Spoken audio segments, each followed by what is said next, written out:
Assalamualaikum warahmatullahi wabarakatuh. Ikuti dan kunjungi channel YouTube Maulizul Akbar NAD. Subscribe, like, share, komen.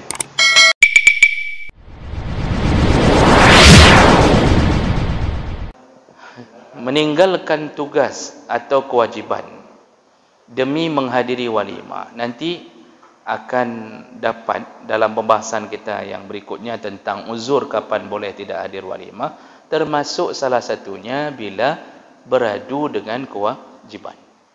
Maka tidak boleh meninggalkan kewajiban yang di dalam kewajiban itu ada harta yang kita makan.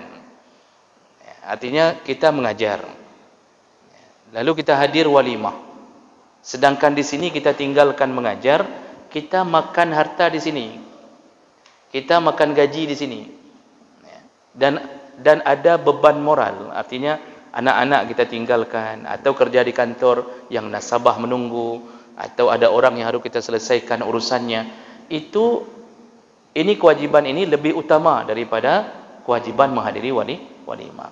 Jadi misal pas jam mengajar yang memang tidak mungkin kita menuju ke biren, seperti cerita tadi, kalau balik itu nggak bisa langsung masuk lagi ke kelas, ada yang nggak masuk lagi ke kelas, itu bisa jadi di tengah jalan macam-macam, belok ke samping kanan, nanti pulangnya dari Gunung Salak misalnya.